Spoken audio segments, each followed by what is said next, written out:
What's the difference between a psychic and a medium? In today's video, I'm sharing the most important differences between the two. If you haven't subscribed yet, hit that subscribe button. Make sure you hit the bell as well.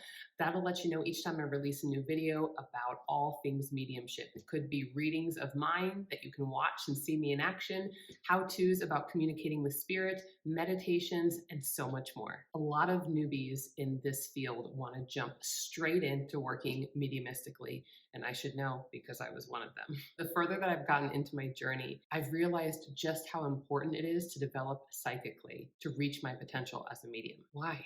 And what's the difference between the two? Whether you're working psychically or mediumistically, it's all about energy. Both skills require us to train our minds to expand our awareness, expand our sensitivity, and literally change the vibration of our energy. The clairs are the communication tools that you'll need to develop, amongst other things, in order to be accurate in either practice. With both, our control and our command of our energy, as well as our intention and our ability to blend with energy, is vital. As we develop our skills for both, we can move from having spontaneous moments of becoming aware of spirit or of someone else's energy to this work becoming a controlled and structured process. In any circumstance, we are always responsible for the words that come out of our mouth, especially because they can so greatly affect the person sitting in front of us. Let's talk about the differences between working psychically and working mediumistically. We should start by remembering that energy follows focus, and we focus differently when we're working psychically or mediumistically.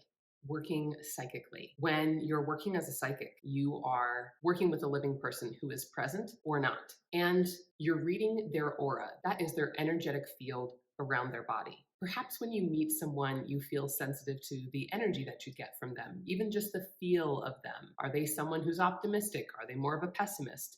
Do they feel friendly? Do they feel a little more cold? You are sensing the energy that's in their energetic field, and you're picking up psychically things about them even before you've had a long conversation and gotten to know them well. When you're working psychically, you are blending your energy with the energy of that other living person, again, present or not.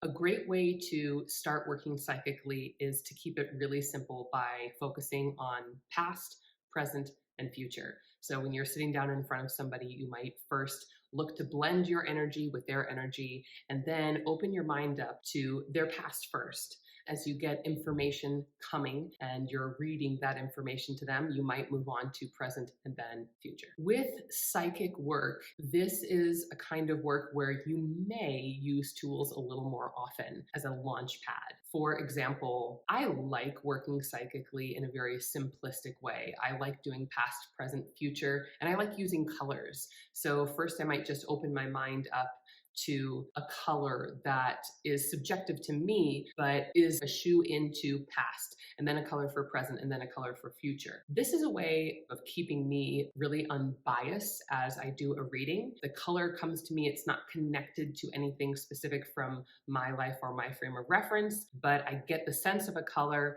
and then that is kind of my anchor into my psychic work in that past, present, or future. So that's a tool that I really like to use. You might see that people use cards a lot of the time, whether it's tarot or something else. Ribbons that have different colors are another possibility.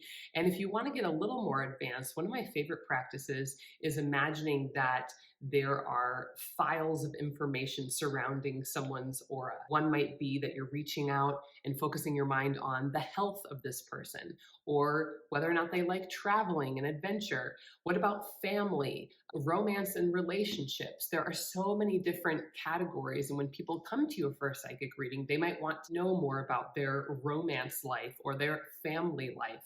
This is how you can use the file system. I'm going to focus my attention into this person's aura or energy field, all about health. If you've heard of a spiritual assessment, that is essentially a psychic reading. We just spoke about that file system. One file that you might want to pull out could be their spirituality or their spiritual development or the gifts that they may have. You're looking for challenges or potentials. The spiritual assessment is virtually just a psychic reading where you're focused on their spiritual development as the main file. The purpose of a psychic reading is not about making predictions. Even if you're right about a prediction, don't forget that we have free will. Things can change in a timeline, they don't have to stay the same. So, someone may be on track for a prediction that you're making, but things can always shift, and they often do over time depending on the choices that we make. It's also not about giving directives, telling them what to do, sell your house, leave your partner, marry this person. Instead, psychic readings are more about helping people to have clarity, deeper understanding, an ability to have a tool for greater introspection, and then they take that information and do what they will with it. There's so many different practitioners you could see to help you have a greater understanding of your life, or why you feel like you're stuck in a certain loop, how to achieve a desire that you have. Psychic readings are just one more tool and another practitioner that you can get to help you in this way.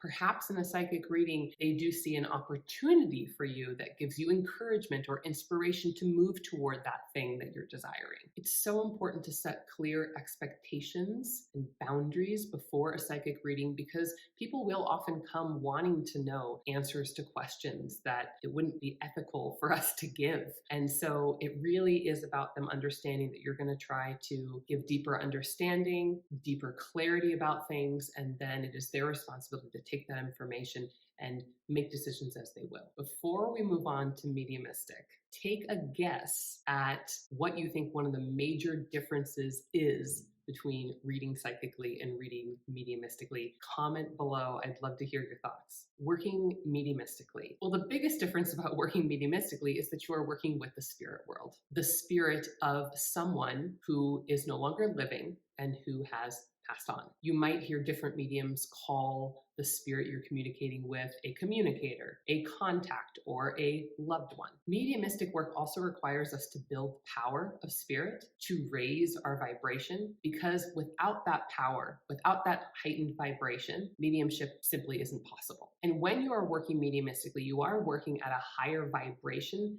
than when you are working psychically. Sometimes what can happen with newer mediums is they may be giving a mediumistic reading, but actually picking up information from the aura if they're vibrating at a lower level. Even if it's not malicious intent, it's unethical to be saying, I'm getting this from a spirit, but really they're just picking things up from your aura. In a mediumistic reading, you're not blending your energy with the energy of your sitter. You are blending your energy with the energy of spirit. This spirit should be a recognizable past loved one or loved ones of your sitter. The other difference that I tend to notice when it comes to working psychically versus mediumistically is that when I'm working mediumistically, I never use tools. Now, some people do. So when I say use a tool mediumistically, what does that mean? Well, perhaps you've seen somebody practice psychometry. So this would be holding an object that belonged to the person who passed and then getting spiritual impressions. I've also practiced photo readings before, and for a long time I was kind of against photo readings, and I still wouldn't practice them when I'm doing a paid reading. But for practice, I think it's a great tool. Another tool of sorts might be scribbling while people are receiving spiritual impressions, or even spirit art, drawing a picture of the deceased. I do believe it's so important that we practice evidential mediumship. This is an intangible service in many ways. So for us to be able to bring through evidence and focus on evidence that can be validated by the sitter, that's the closest proof we're going to get that this spirit really is present, and that's the healing power of mediumship. Mediumistically, you can get a lot of validations. Psychically, while someone may be able to validate things about their past, they can likely validate quite a few things about their present unless they are lacking awareness around a certain topic, but it's impossible to validate something about the future. So that's another really important distinction between the two. Mediumship is a healing art. It's about validating the continuation of our soul's existence after physical death. It's about creating more love and connection in this physical world that we live in, and between the physical world and the spirit world. Your client or your sitter often does feel a great sense of peace knowing that their past loved one is okay, that they're not suffering, that they're in a good place, or perhaps being acknowledged for something in their life is a life-changing experience for them. Maybe an apology that was never received. Maybe there wasn't time to say goodbye. Or maybe your sitter just wants to know that the spirit of their past loved one is present. I've loved talking about the differences, and there's a whole world of things we could continue to discuss. But for now, if you're interested in strengthening your clairs so you can speak to spirit, please download my free guide below. It's called 3 Easy Exercises to Strengthen Your Clairs and Speak to Spirit. Also, don't forget to check out my website, mediumshipwithmel.com. You can check out my offerings there, or how you can learn with me via my development circle and other opportunities. Don't forget to watch this video next. And if you like this video, give it a like. If you haven't subscribed, subscribe. And again, hit that bell to make sure you don't miss my next video that I release. See you next time.